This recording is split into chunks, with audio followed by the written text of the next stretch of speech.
जो एक भ्रष्टाचार का राक्षस देश को दबोचे हुए थे, लाखों करोड़ के घोटाले अर्थव्यवस्था को डामाडोल कर रहे थे, गवर्नेंस फ्रेजाइल फाइल में देश की पहचान होने लगी थी, लीकेजेस को हमने बंद किया, मजबूत अर्थव्यवस्था बनाई, हमने गरीब कल्याण के लिए ज्यादा से ज्यादा धन खर्चने का प्रयास किया।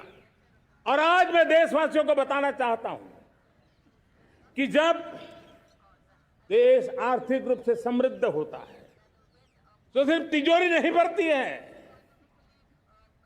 देश का सामर्थ्य बढ़ता है, देशवासियों का सामर्थ्य बढ़ता है। और तिजोरी का पाई पाई अगर ईमानदारी से जनता जनार्दन के लिए खर्च करने का संकल्प लेने वाली सरकार हो तो परिणाम के साथ है। मैं 10 साल का हिसाब तिरंगे की साक्षी में लाल किले की प्राचीर से मेरे देशवासियों को दे रहा हूं। आंकड़े देख करके आपको लगेगा इतना बड़ा बदलाव, इतना बड़ा सामर्थ्य। 10 साल पहले राज्यों को 30 लाख करोड़ रुपए भारत सरकार की तरफ से जाते थे। पिछले 9 साल में यह आंकड़ा 100 लाख करोड़ पर पहुंचा है। पहले स्थानीय निकाय के विकास के लिए भारत सरकार के खजाने से 70,000 करोड़ रुपया जाता था, आज वो 3 लाख करोड़ से भी ज्यादा जा रहा है। पहले गरीबों के घर बनाने के लिए 90,000 करोड़ रुपया खर्च होता था, आज वो 4 गुना होकर के 4 लाख करोड़ से भी ज्यादा खर्च गरीबों के घर बनाने के लिए हो रहा है। पहले गरीबों को यूरिया सस्ता मिले, जो यूरिया की बैग दुनिया के कुछ बाजारों में 3,000 में बिकती है, वो यूरिया की बैग मेरे किसानों को 300 में मिले। और इसलिए देश की सरकार 10 लाख करोड़ रुपया मेरे किसानों की यूरिया में सब्सिडी दे रहा है। मुद्रा योजना 20 लाख करोड़ रुपए, उससे भी ज्यादा मेरे देश के नौजवानों को स्वरोजगार के लिए, अपने व्यवसाय के लिए, अपने कारोबार के लिए दिए हैं। 8 करोड़ लोगों ने नया कारोबार शुरू किया है। और 8 करोड़ लोगों ने कारोबार शुरू किया ऐसा नहीं, हर कारोबारी ने एक या दो लोगों को रोजगार दिया है। 8 से 10 करोड़ नए लोगों को रोजगार देने का सामर्थ्य ये मुद्रा योजना से लाभ लेने वाले 8 करोड़ नागरिकों को करा है। एमएसएमई को करीब 3.5 लाख करोड़ रुपए की मदद से कोरोना के संकट में भी उनको डूबने नहीं दिया, मरने नहीं दिया, उनको एक ताकत दी है। 1 रैंक 1 पेंशन मेरे देश के सेना के जवानों का एक सम्मान का विषय था। 70,000 करोड़ रुपया भारत की तिजोरी से आज पहुंचा है, मेरे निवृत्त सेना के नायकों के जेब में, उनके परिवार में पहुंचा है। सभी कैटेगरी में, मैंने तो कुछ ही गिनाए, मैं ज्यादा समय लेना नहीं चाहता। हर कैटेगरी में पहले की तुलना में अनेक गुना धन देश के विकास के लिए, कोने कोने में रोजगार पैदा करने के लिए, पाई पाई का उपयोग भारत का भाग्य बदलने के लिए हो, और इसलिए हमने काम किया है। और मेरे प्यारे प्रियजनों, इतना ही नहीं, हमने इन सारे प्रयासों का परिणाम है कि आज 5 साल के मेरे कार्यकाल में, 5 साल के कार्यकाल में, 5 साल में 13.5 करोड़ मेरे गरीब भाई बहन गरीबी की जंजीरों को तोड़ करके न्यू मिडिल क्लास के रूप में बाहर आए हैं। जीवन का इससे बड़ा कोई संतोष नहीं होता।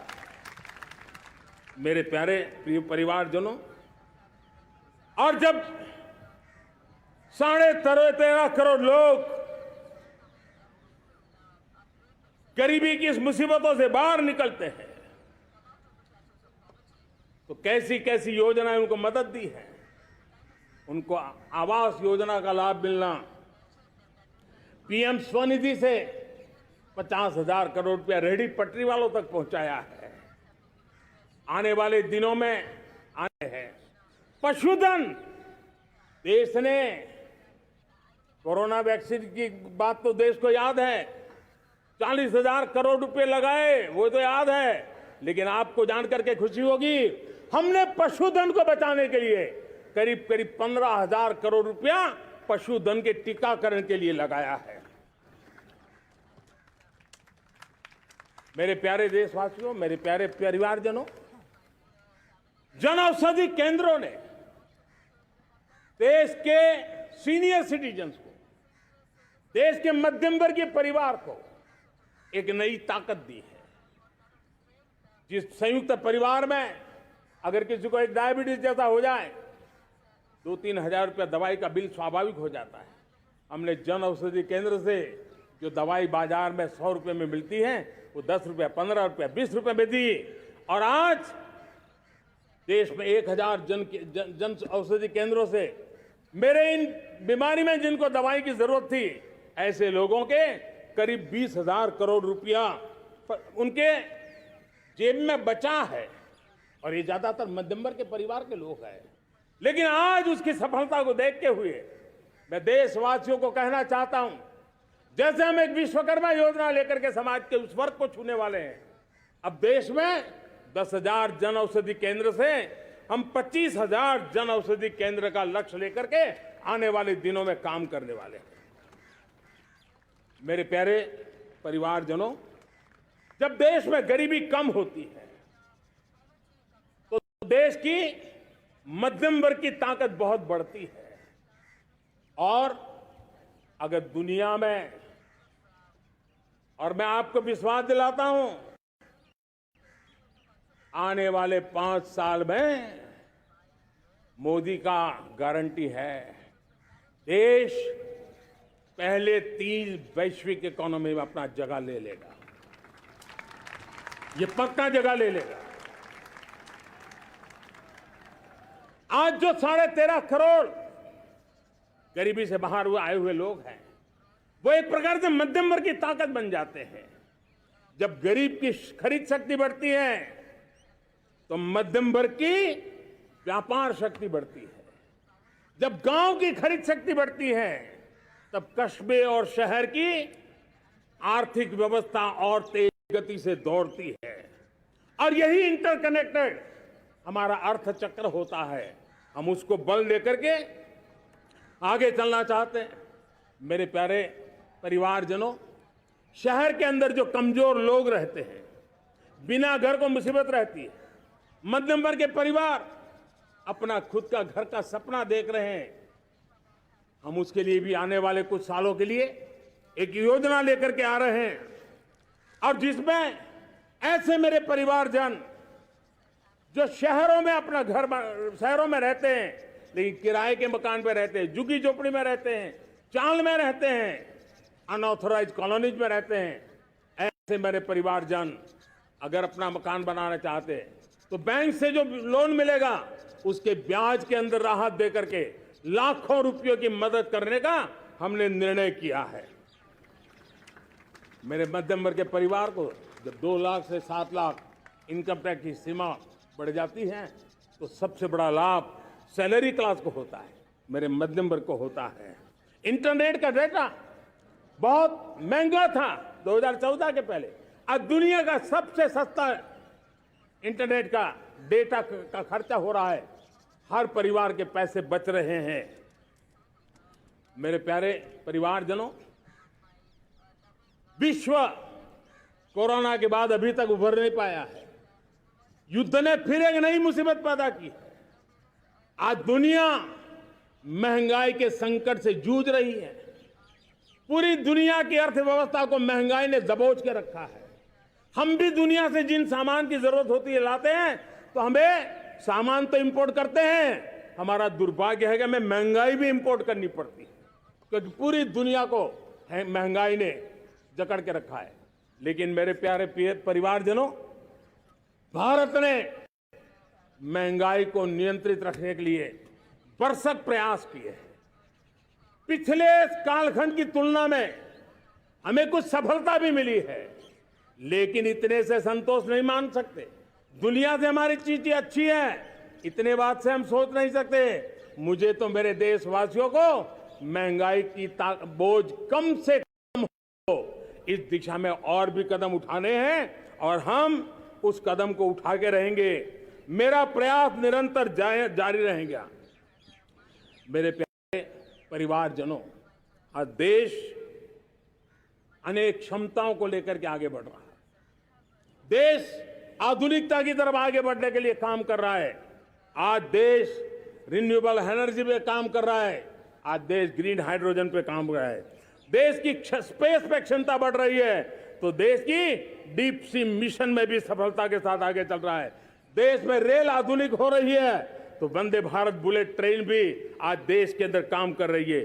गांव-गांव पक्की सड़कें बन रही है, तो इलेक्ट्रिक बसें, मेट्रो की रचना भी आज देश में हो रहे हैं। आज गांव-गांव तक इंटरनेट पहुंच रहा है, तो क्वांटम कंप्यूटर के लिए भी देश तय कर रहता है। नैनो यूरिया, नैनो डीएपी, उस पर काम हो रहा है, तो दूसरी तरफ जैविक खेती पर भी हम बल दे रहे हैं। आज किसान उत्पादक संघ एफपीओ का निर्माण हो रहा है, तो हम सेमीकंडक्टर का भी निर्माण करने के लिए चाह रहे हैं। हम दिव्यांग जनों के लिए एक सुगम भारत के निर्माण के लिए काम करते हैं, तो हम पैरालंपिक में भी हिंदुस्तान का तिरंगा झंडा गाड़ने के लिए मेरे दिव्यांग जनों को सामर्थ्यवान बना रहे हैं। हम खिलाड़ियों को स्पेशल ट्रेनिंग दे रहे हैं।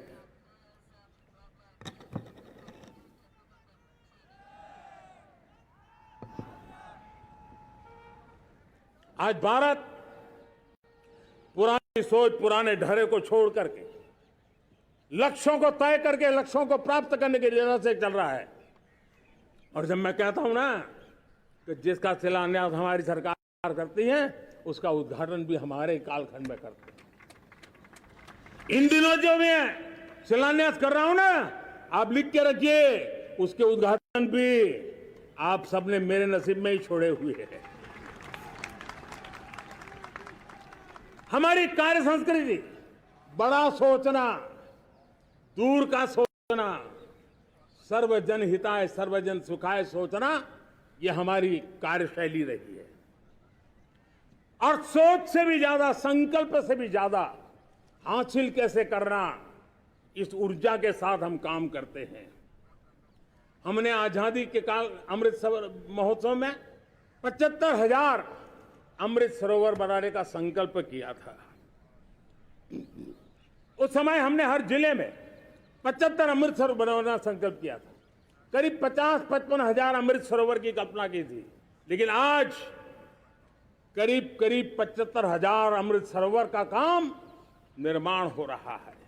ये अपने आप में बहुत बड़ा काम हो रहा है। जनशक्ति और जल शक्ति की ताकत भारत के पर्यावरण की रक्षा में भी काम आने वाली है। 18,000 गांवों तक बिजली पहुंचाना, जनधन बैंक खाते खोलना, बेटियों के लिए शौचालय बनाना, सारे टारगेट समय के पहले पूरी शक्ति से पूरे करेगा। और जब भारत ठान लेता है तो उसे पूरा करके रहता है। ये हमारा ट्रैक रिकॉर्ड कहता है। 200 करोड़ वैक्सीनेशन का काम, दुनिया हमें जब पूछती है 200 करोड़ सुनती है, उनकी आंखें फट जाती है। इतना बड़ा काम ये मेरे देश के आंगनवाड़ी वर्कर, हमारी आशा वर्कर, हमारी हेल्थ वर्कर, उन्होंने करके दिखाया। यह मेरे देश का सामर्थ्य है। 5G को रोल आउट किया, दुनिया में सबसे तेज गति से 5G रोल आउट करने वाला मेरा देश है। 700 से अधिक जिलों तक हम पहुंच चुके हैं और अब 6G की भी तैयारी कर रहे हैं। हमने टास्क फोर्स बना दिया है। रिन्यूएबल एनर्जी, हम टारगेट से पहले चले हैं। हमने रिन्यूएबल एनर्जी 2030 का जो टारगेट तय किया था, 21-22 में इसको पूरा कर दिया। हमने इथेनॉल में 20% ब्लेंडिंग की बात कही थी, वो भी हमने समय से 5 साल पहले पूरा कर दिया। हमने $500 बिलियन के एक्सपोर्ट की बात की थी, वो भी समय के पहले $500 बिलियन से ज्यादा कर दिया। हमने तय किया, जो हमारे देश में 25 साल से चर्चा हो रही थी कि देश में नई संसद बने, पार्लियामेंट का कोई सत्र ऐसा नहीं था नई संसद के। ये मोदी है, समय के पहले नई संसद बना करके रख दिया। मेरे प्यारे भाई बहनों, ये काम करने वाली सरकार है। निर्धारित लक्ष्यों को पार करने वाली सरकार है। ये नया भारत है, ये आत्मविश्वास से भरा हुआ भारत है, ये संकल्पों को चरितार्थ करने के लिए जी जान से जुटा हुआ भारत है। और इसलिए ये भारत न रुकता है, ये भारत न थकता है, ये भारत न हाँफता है और न ही ये भारत हारता है। और इसलिए मेरे प्यारे परिवारजनों, आर्थिक शक्ति बढ़ी है तो हमारी सामरिक शक्ति को भी एक नई ताकत मिली है।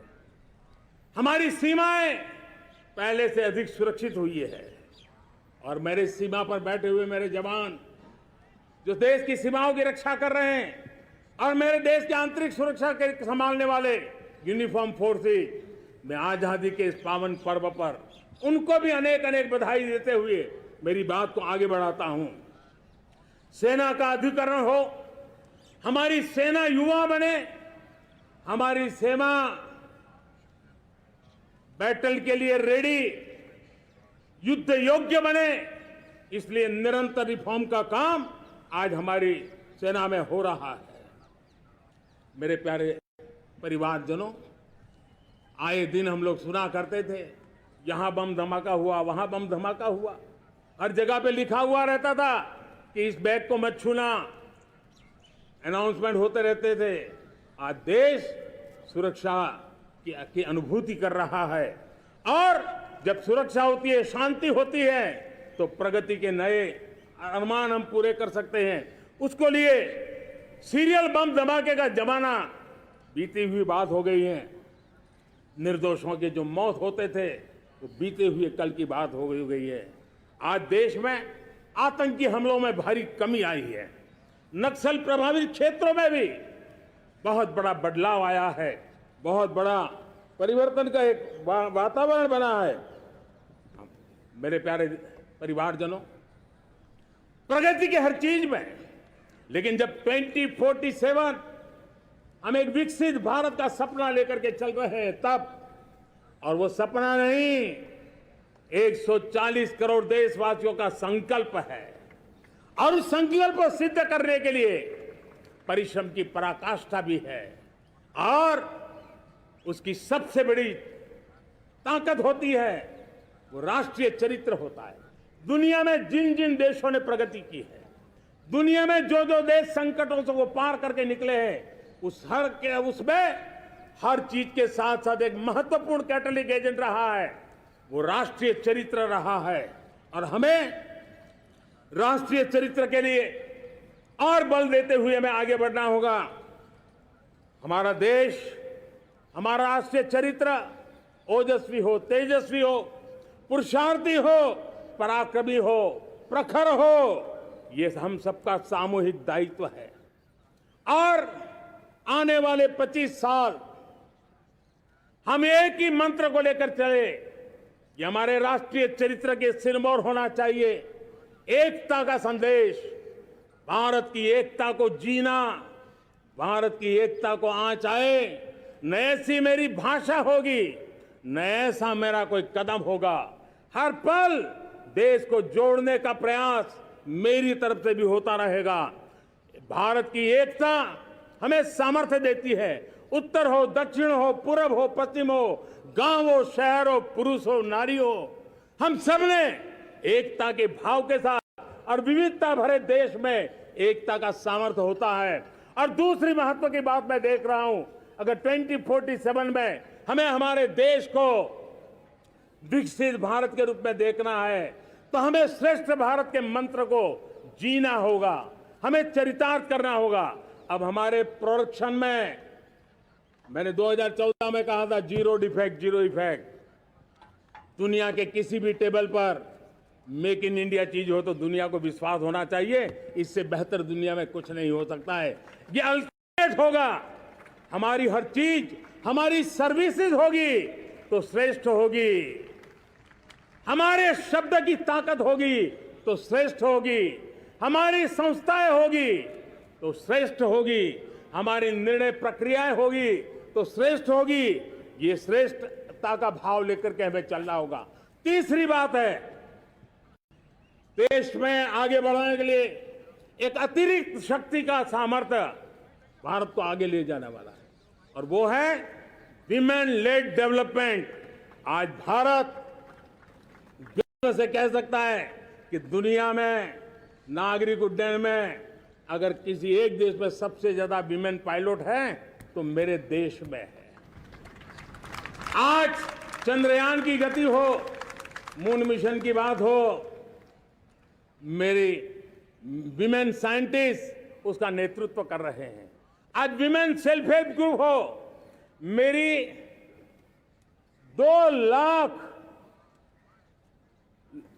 2 करोड़ लखपति दीदी का लक्ष्य लेकर के आज विमेन सेल्फ हेल्प ग्रुप पे हम काम कर रहे हैं।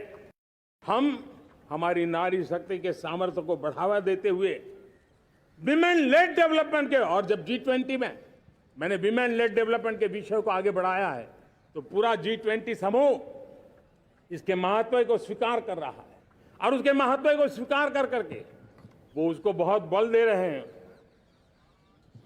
उसी प्रकार से भारत विविधताओं से भरा देश है। असंतुलित विकास के हम शिकार रहे हैं। मेरा पराया का के कारण हमारे देश के कुछ हिस्से उसके शिकार रहे हैं। अब हमें रीजनल एस्पिरेशंस को, संतुलित विकास को बल देना है, और रीजनल एस्पिरेशंस को लेकर के उस भावना को हमें सम्मान देते हुए, जैसे हमारी भारत मां का कोई, हमारा शरीर का कोई अंग अगर अविकसित रहे तो हमारा शरीर विकसित नहीं माना जाएगा। हमारा शरीर का कोई अंग दुर्बल रहे तो हमारा शरीर स्वस्थ नहीं माना जाएगा। वैसे ही मेरी भारत माता, उसका कोई एक भूभाग भी, समाज का कोई तबका भी अगर दुर्बल रहे तो मेरी भारत माता समर्थ है, स्वस्थ है, ऐसा बैठ कर हम नहीं बैठ सकते। और इसलिए रीजनल एस्पिरेशंस को हमने एड्रेस करने की आवश्यकता है, और इसलिए हम समाज का सर्वांगीण विकास हो, सर्वस्पर्शी विकास हो, भूभाग के हर क्षेत्र को उसकी अपनी ताकत को खिलने का अवसर मिले, उस दिशा में आगे बढ़ना चाहते हैं। मेरे प्यारे परिवारजनों, भारत एक मदर ऑफ डेमोक्रेसी है। भारत मॉडल ऑफ डाइवर्सिटी भी है। भाषाएं अनेक हैं, बोलियां अनेक हैं, परिधान अनेक है, विविधताएं बहुत है। हमने उन सारे लोगों को आधार पर आगे बढ़ना है। मेरे प्यारे परिवारजनों, देश के जब मैं एकता की बात करता हूं, तब अगर घटना मणिपुर में होती है तो पीड़ा महाराष्ट्र में होती है। अगर बाढ़ आसाम में आती है तो बेचैन केरला हो जाता है। हिंदुस्तान के किसी भी हिस्से में कुछ भी हो, हम एक अंगांगी भाव की अनुभूति करते हैं। मेरे देश की बेटियों पर जुल्म न हो, यह हमारा सामाजिक भी दायित्व है, यह हमारा पारिवारिक दायित्व भी है, और ये देश के नाते हम सबका दायित्व है। आज जब अफगानिस्तान से गुरु ग्रंथ साहब के स्वरूप को लाते हैं तो पूरा देश गौरव की अनुभूति करता है। जब आज दुनिया के किसी देश में कोविड के काल में मेरा कोई सिख भाई लंगर लगाता है, भूखों को खिलाता है, और दुनिया में वाहवाही होती है, तो हिंदुस्तान का सीना चौड़ा हो जाता है।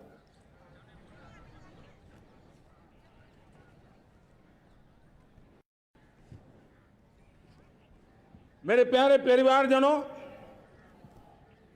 हमारे लिए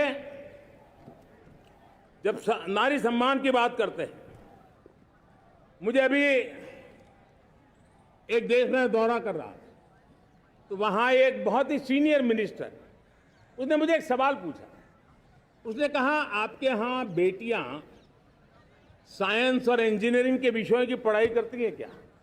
उसमें क्या था, मैंने उनको कहा, आज मेरे देश में लड़कों से ज्यादा बेटियां आज स्टेम यानी साइंस, टेक्नोलॉजी, इंजीनियरिंग और मैथ्स, अधिकतम भाग मेरी बेटियां ले रही। तो उनके लिए अचरज था। ये सामर्थ्य आज हमारे देश का देख रहा है। मेरे प्यारे परिवारजनों, आज 10 करोड़ महिलाएं विमेन सेल्फ हेल्प में जुड़ी हुई है। और विमेन सेल्फ हेल्प ग्रुप के साथ आप गांव में जाएंगे तो आपको बैंक वाली दीदी मिलेगी, आपको आंगनवाड़ी वाली दीदी मिलेगी, आपको दवाई देने वाली दीदी मिलेगी। और अब मेरा सपना है 2 करोड़ लखपति दीदी बनाने का, गांव में 2 करोड़ लखपति दीदी। और इसके लिए एक नया अभिगम भेजा। साइंस और टेक्नोलॉजी, हमारे गांव की महिलाओं का भी सामर्थ्य देखता हूं मैं, और इसलिए हम एक नई योजना सोच रहे हैं कि हमारे एग्रीकल्चर सेक्टर में टेक्नोलॉजी आए, एग्री टेक को बल मिले। इसलिए विमेन सेल्फ हेल्प ग्रुप की बहनों को हम ट्रेनिंग देंगे, ड्रोन चलाने की, ड्रोन रिपेयरिंग की हम ट्रेनिंग देंगे। और हजारों ऐसे विमेन सेल्फ हेल्प ग्रुप को भारत सरकार ड्रोन देगी, ट्रेनिंग देगी, और हमारे एग्रीकल्चर के काम में ड्रोन की सेवाएं उपलब्ध हो। इसके लिए हम शुरुआत करेंगे। प्रारंभ हम 15,000 विमेन सेल्फ हेल्प ग्रुप के द्वारा ये ड्रोन की उड़ान का हम आरंभ कर रहे हैं। मुझे विश्वास है कि इसके कारण हमारे परिवारजनों का क्षेत्र ऐसा नहीं है जिस क्षेत्र को आगे बढ़ाने की दिशा में आज देश काम न करता हो। पिछले 9 वर्ष में तटीय क्षेत्रों में हमने, आदिवासी क्षेत्र में, हमारे पहाड़ी क्षेत्र में विकास को बहुत बढ़ दिया है। हमने पर्वतमाला, भारतमाला ऐसी योजनाओं के द्वारा समाज के उस वर्ग को हमने बल दिया है। हमने गैस की पाइपलाइन से हमारे पूर्वी भारत को जोड़ने का काम किया है। हमने अस्पतालों की संख्या बढ़ाई है, हमने डॉक्टर की सीटें बढ़ाई हैं ताकि हमारे बच्चे डॉक्टर बनने का सपना पूरा कर सके। हमने मातृभाषा में पढ़ाने पर बल दिया है, अब मातृभाषा में वो पढ़ाई कर सके, उस दिशा में मैं भारत के सुप्रीम कोर्ट का भी धन्यवाद करता हूं कि भारत की सुप्रीम कोर्ट ने कहा है कि आप जो जजमेंट देंगे उसका जो ऑपरेटिव पार्ट होगा वो जो अदालत में आया है उसकी भाषा में उसको उपलब्ध होगा। मातृभाषा का महात्म्य आज बढ़ रहा है। मेरे प्यारे भाई परिवारजनों, आज तक हमारे देश के जो बॉर्डर विलेज हैं, हमने वाइब्रेंट बॉर्डर विलेज का एक कार्यक्रम शुरू किया है। और वाइब्रेंट बॉर्डर विलेज, अब तक इसके लिए कहा जाता था देश के आखिरी गांव। हमने उस पूरी सोच को बदला है। वो देश का आखिरी गांव नहीं है, सीमा पर जो नजर आ रहा है वो मेरे देश का पहला गांव है। अगर सूरज उगता है पूरब में तो उस तरफ के गांव में पहली सूरज की किरण आती है। अगर सूरज ढलता है तो इस तरफ के गांव में आखिरी किरण उसका लाभ मिलता है। ये मेरे पहले गांव है और मुझे खुशी है कि आज मेरे इस कार्यक्रम के विशेष मेहमान, ये जो पहले गांव है, सीमावर्ती गांव है, उसके 600 प्रधान आज इस लाल किले की प्राचीर के इस महत्वपूर्ण कार्यक्रम का हिस्सा बनने के लिए आए। पहली बार वो इतनी दूर तक आए हैं, नए संकल्प और सामर्थ्य के साथ जुड़ने के लिए आया है। मेरे प्यारे परिवारजनों, हमने संतुलित विकास के लिए एस्पिरेशनल डिस्ट्रिक्ट, एस्पिरेशनल ब्लॉक की कल्पना की और आज उसके सुखद परिणाम मिल रहे हैं। आज राज्य के जो नॉर्मल पैरामीटर्स हैं, जो एस्पिरेशनल डिस्ट्रिक्ट कभी बहुत पीछे थे, वो आज राज्य में अच्छा करने लग गए हैं। और मुझे विश्वास है कि आने वाले दिनों में ये हमारे आकांक्षी जिले, हमारे आकांक्षी बॉल अवश्य आगे बढ़ेंगे। जैसे मैंने कहा था, भारत का चरित्र की चर्चा कर रहा था, तो मैंने पहला कहा था भारत की एकता, दूसरा कहा था भारत श्रेष्ठता की तरफ बल दें, तीसरा कहा था विमेन लेड डेवलपमेंट की मैंने बात कही थी। और मैं आज एक बात और कहना चाहता हूं कि हम जैसे रीजनल एस्पिरेशन, मैंने चौथी बात कही थी, 5वीं महत्व की बात, और भारत ने उस दिशा में ध्यान, और वो है हमारा राष्ट्रीय चरित्र, विश्व मंगल के लिए सोचने वाला होना चाहिए। हमें देश को इतना मजबूत बनाना है जो विश्व मंगल के लिए भी अपनी भूमिका अदा करे। और आज कोरोना के बाद मैं देख रहा हूं जिस प्रकार से संकट की घड़ी में देश ने दुनिया की मदद की, उसका परिणाम है कि आज दुनिया में हमारा देश एक विश्व मित्र के रूप में, विश्व का अटूट साथी के रूप में आज मेरे देश की पहचान बनी है। हमें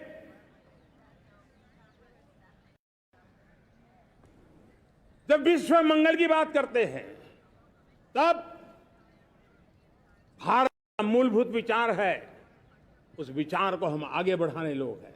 और मुझे खुशी है कि आज अमेरिकी संसद के भी कई चुने हुए गणमान्य प्रतिनिधि भी आज हमारे 15 अगस्त के इस अवसर में हमारे बीच में मौजूद है। भारत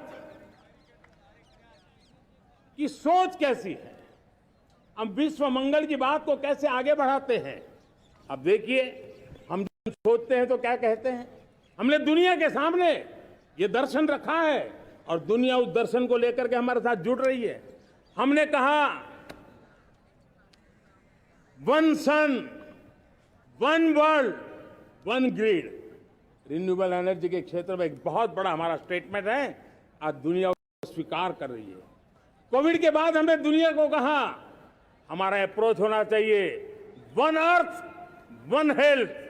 समस्याओं का समाधान तभी होगा जब मानव को, पशु को, पौधे को बीमारी के संबंध में समान रूप से एड्रेस किया जाएगा, तब जाकर के हम करेंगे। हमने G20 समिट के लिए दुनिया के सामने कहा है one world, one family, one future. इस सोच को लेकर के चल रहे हैं। हमने क्लाइमेट को लेकर के दुनिया जो संकट से जूझ रही है, हमने रास्ता दिखाया है, लाइफ मिशन लॉन्च किया है, लाइफस्टाइल फॉर एनवायरनमेंट।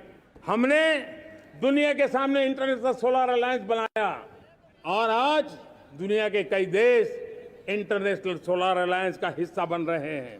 हमने बायोडायवर्सिटी का महत्व देखते हुए बिग कैट अलायंस की व्यवस्था को हमने आगे बढ़ाया है। हमने प्राकृतिक आपदा के कारण, ग्लोबल वार्मिंग के कारण इंफ्रास्ट्रक्चर का जो नुकसान होता है, उसके लिए दूरगामी व्यवस्थाओं की जरूरत है और इसलिए coalition for disaster resilient infrastructure CDRI एक समाधान के रूप में दुनिया को दिया है। विश्व आज समुद्रों को संघर्ष का केंद्र बना रहा है, तब हमने दुनिया को सागर का प्लेटफॉर्म दिया है जो वैश्विक समुद्री शांति की गारंटी बन सकता है। हमने पारंपरिक चिकित्सा पद्धतियों को बल देते हुए WHO का एक ग्लोबल लेवल का सेंटर हिंदुस्तान में बनाने की दिशा में काम किया है। हमने योग और आयुष के द्वारा विश्व कल्याण और विश्व के स्वस्थता की दिशा में काम किया है और आज भारत विश्व मंगल की मजबूत नींव डाल रहा है। इस मजबूत नींव को आगे बढ़ाना हम सबका काम है, हम सबकी जिम्मेवारी है। मेरे प्यारे परिवारजनों, सपने अनेक है, संकल्प साफ है, नीतियां स्पष्ट है, नियत के सामने कोई सवाल या निशान नहीं है, लेकिन कुछ सच्चाइयों को हमें स्वीकार करना पड़ेगा और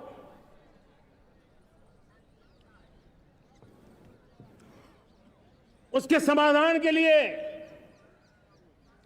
मेरे प्रिय परिवारजनों, मैं आज लाल किले से आपकी मदद मांगने आया हूं।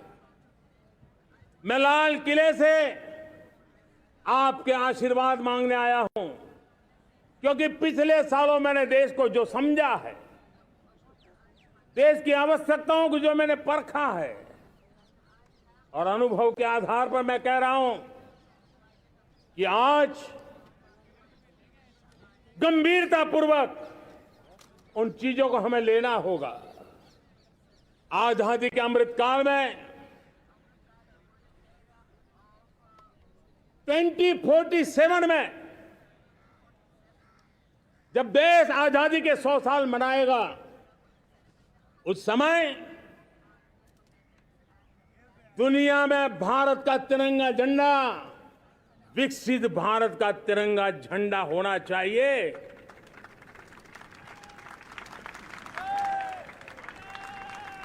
रत्ती भर भी हमें रुकना नहीं है, पीछे नहीं हटना है। और इसके लिए शुचिता,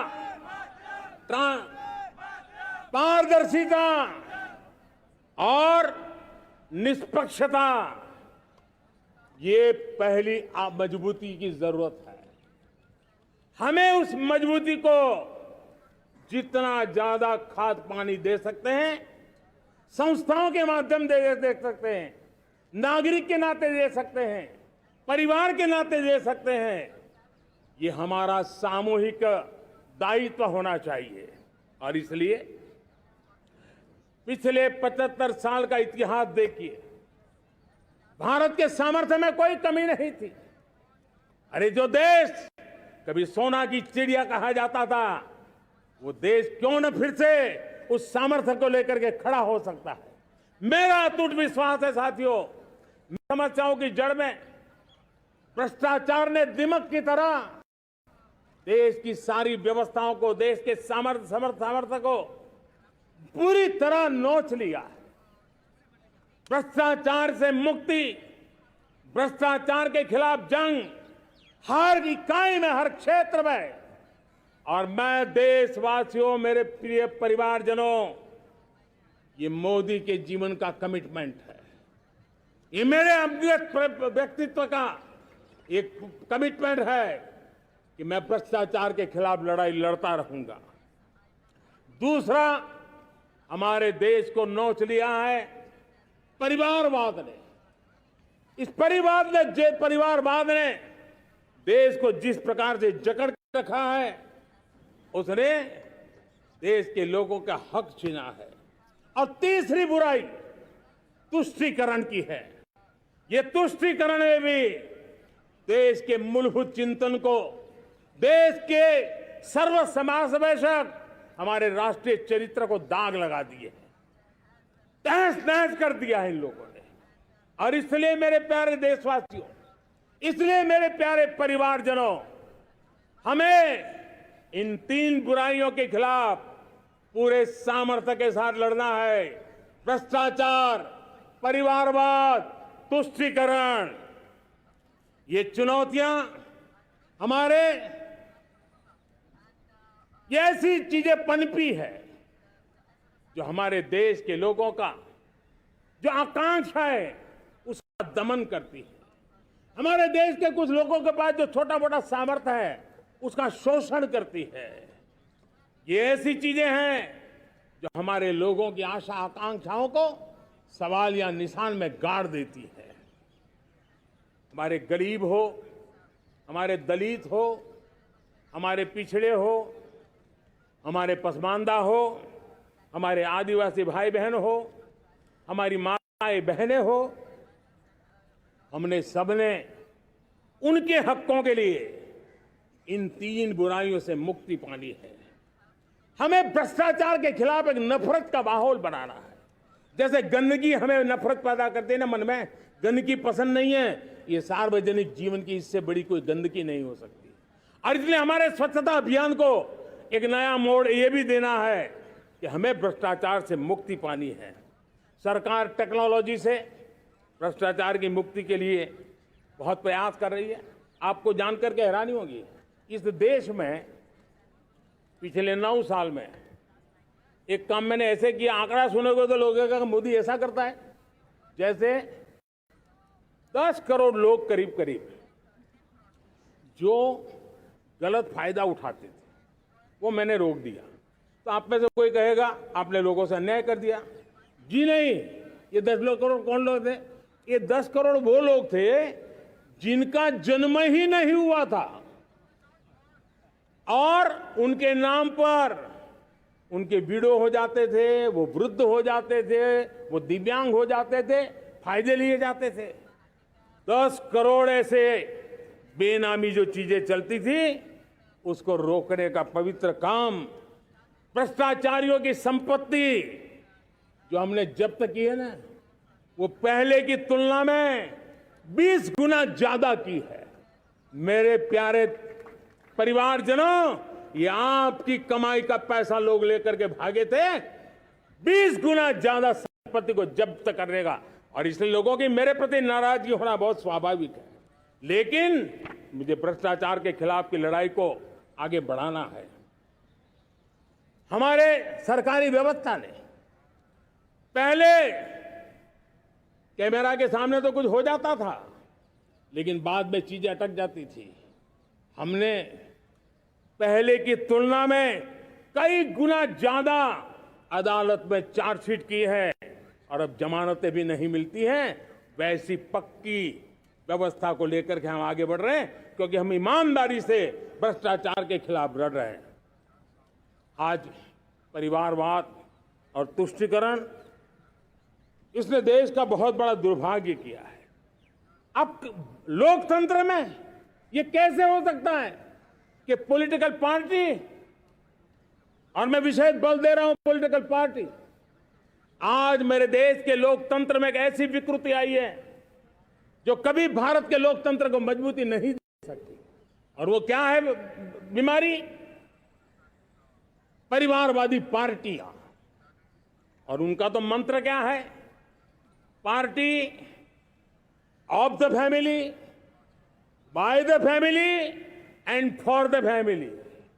इनका तो जीवन मंत्र यही है कि उनकी पॉलिटिकल पार्टी, उनका राजनीतिक दल परिवार का, परिवार के द्वारा और परिवार के लिए, परिवारवाद और भाई भतीजावाद प्रतिभाओं के दुश्मन होते हैं, योग्यता को नकारते हैं, सामर्थ्य को स्वीकार नहीं करते हैं। और इसलिए परिवारवाद इस देश के लोकतंत्र की मजबूती के लिए उसकी मुक्ति जरूरी है। सर्वजन हिताय सर्वजन सुखाय, हर किसी को हक मिले इसलिए, और सामाजिक न्याय के लिए भी ये बहुत। उसी प्रकार से तुष्टीकरण ने सामाजिक न्याय का सबसे बड़ा नुकसान किया। सामाजिक न्याय को तबाह किसने किया है? तो ये तुष्टीकरण की सोच, तुष्टीकरण की राजनीति, तुष्टीकरण का सरकारी योजनाओं का तरीका, इसने सामाजिक न्याय को मौत के घाट उतार दिया है। और इसलिए हमें तुष्टीकरण, भ्रष्टाचार, ये विकास का सबसे बड़ा दुश्मन है। अगर देश विकास चाहता है, देश 2047 विकसित भारत का सपना का साकार करना चाहता है, तो हमारे लिए आवश्यक है कि हम किसी भी हालत में देश में भ्रष्टाचार को सहन नहीं करेंगे। इस मूड को लेकर के चलना चाहिए। मेरे प्यारे परिवारजनों, हम सबका एक बहुत बड़ा महत्वपूर्ण दायित्व है।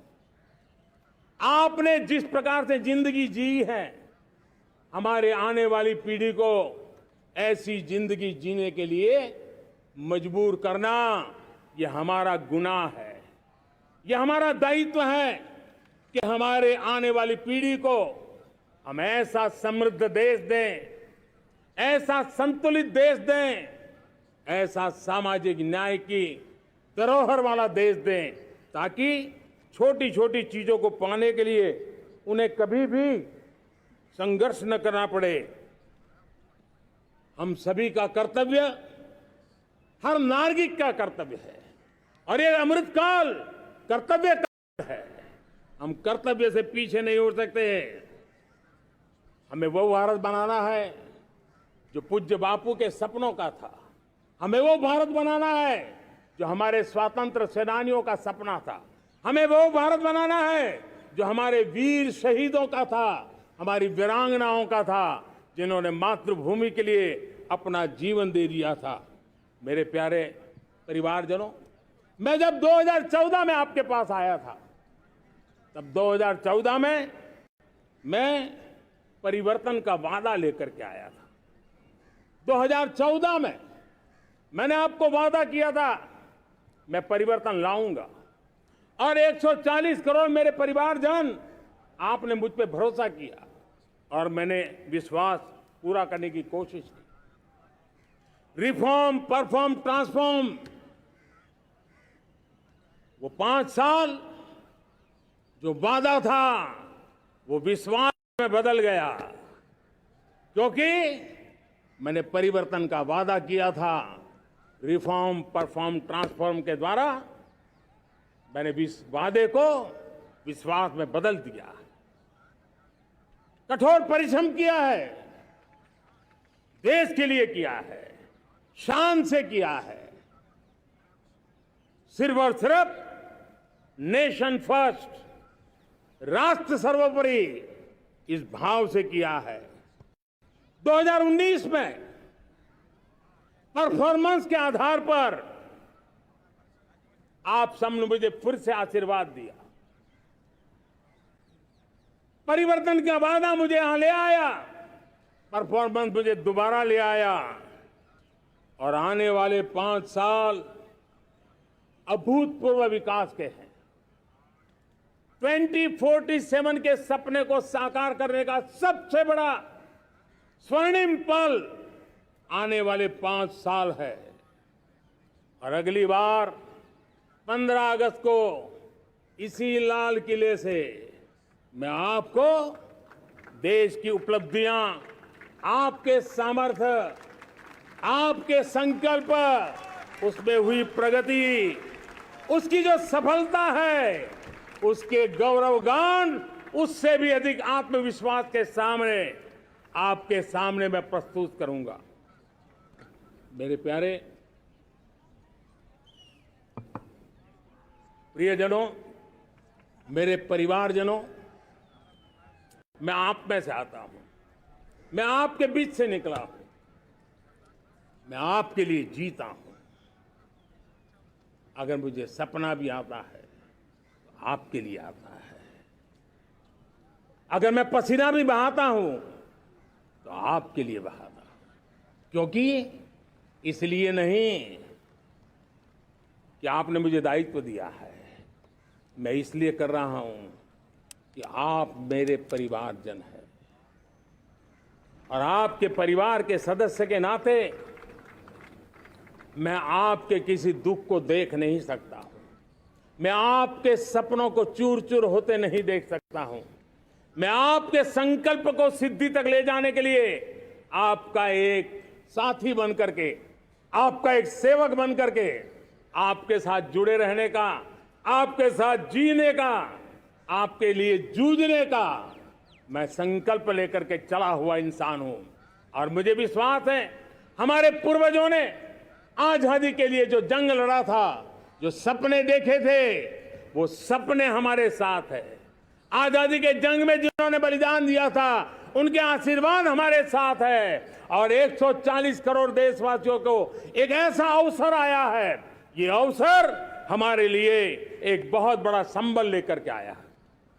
और इसलिए मेरे प्यारे प्रियजनों, आज जब मैं अमृतकाल में आपके साथ बात कर रहा हूं, ये अमृतकाल का पहला वर्ष है। ये अमृतकाल के पहले वर्ष पर जब मैं आपसे बात कर रहा हूं, तो मैं आपको पूरे विश्वास से कहना चाहता हूं, चलता चलाता काल चक्र, चलता चलाता काल चक्र, अमृत काल का भाल चक्र, चलता चलाता काल चक्र, अमृत काल का भाल चक्र, सबके सपने, सबके सपने अपने सपने, सबके सपने अपने सपने, पनपे सपने सारे, सबके सपने अपने सपने, पनपे सपने सारे। धीर चले वीर चले, धीर चले वीर चले, चले युवा हमारे, धीर चले वीर चले, चले युवा हमारे। नीति सही, नीति सही, रीति नहीं, नीति सही, रीति नहीं, गति सही, गति सही, राह नहीं, गति सही, राय नहीं।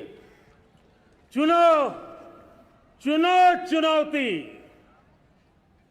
चुनो चुनौती सीना तान, चुनो चुनौती सीना तान, जग में बढ़ाओ देश का नाम।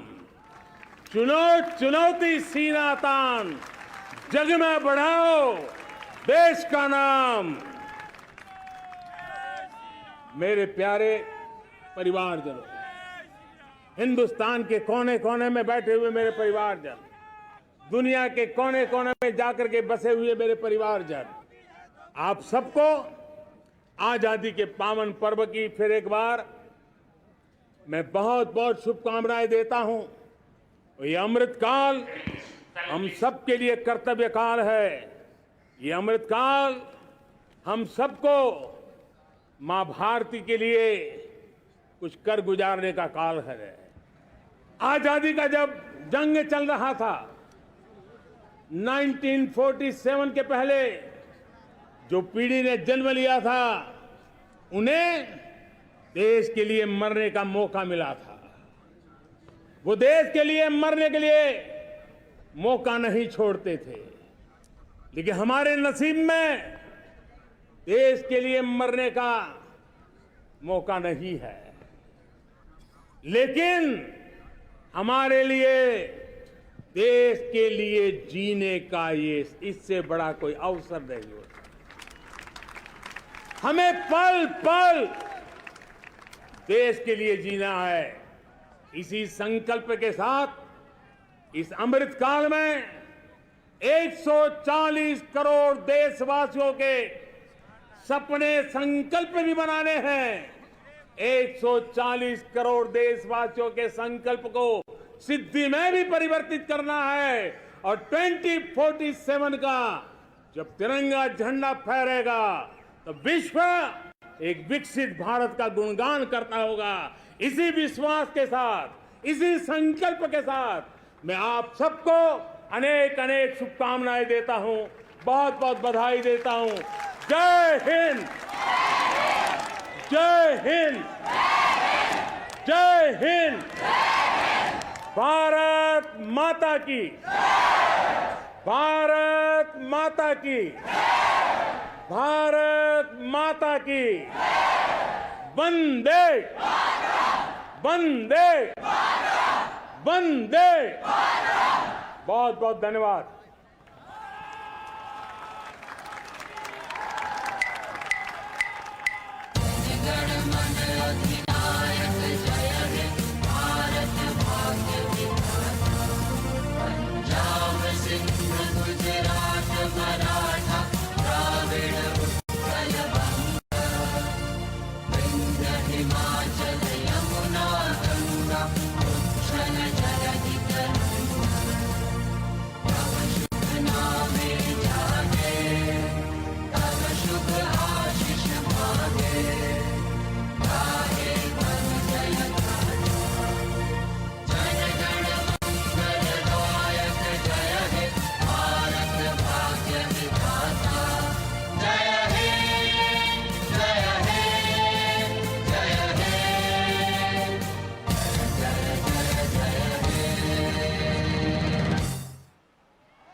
Prime Minister Modi sharing with the people his government's achievements and milestones and outlining future initiatives and policy directions.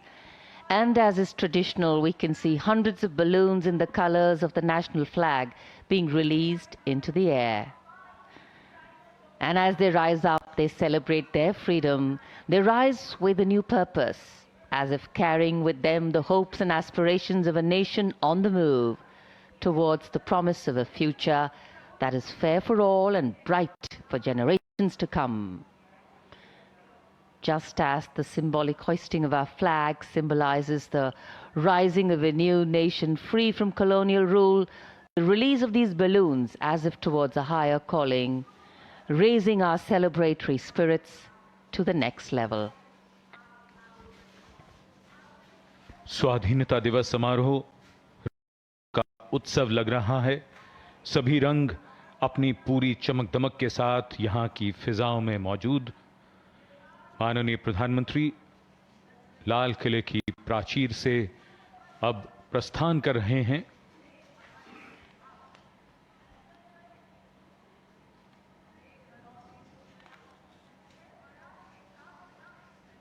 स्वाधीनता दिवस समारोह अब अपने समापन की ओर बढ़ता हुआ ऐतिहासिक अवसरों का गवाह बनते बनते ये लाल किला खुद इतिहास में दर्ज हो चुका है और अब इसी लाल किले की प्राचीर से माननीय प्रधानमंत्री आज के इस स्वाधीनता दिवस समारोह पर राष्ट्रीय ध्वज फहराने और राष्ट्र को संबोधित करने के पश्चात अब प्रस्थान करते हुए। So though the ceremony may have concluded here at Red Fort, the celebration still continues. And as we move ahead after marking our 77th Independence Day, we celebrate all our strengths: a thriving democracy, a young population, an optimistic prognosis for the future, self-reliance in virtually every field, an emerging global leadership position, and a homegrown market to ensure financial vibrancy. In fact, the coming years will see us bridge our gaps, mitigate our shortcomings, and strengthen our position on the world stage. We have the desire, we have the drive, and we have to deliver. Prime Minister Narendra Modi, after addressing the nation, now leaving Red Fort, माननीय प्रधानमंत्री श्री नरेंद्र मोदी राष्ट्र को लाल किले की प्राचीर से संबोधित करने के उपरांत प्रस्थान कर रहे हैं। भारत का स्वाधीनता दिवस समारोह नए संकल्पों का अवसर। प्रधानमंत्री महोदय ने अपने उद्बोधन में न केवल पिछले उपलब्धियों का जिक्र किया, जहां देश एक नई करवट लेता दिख रहा है, वहीं आगे आने वाले दिनों में देश के सामने जो चुनौतियां हैं, जो संकल्प हैं, उनको भी रेखांकित किया।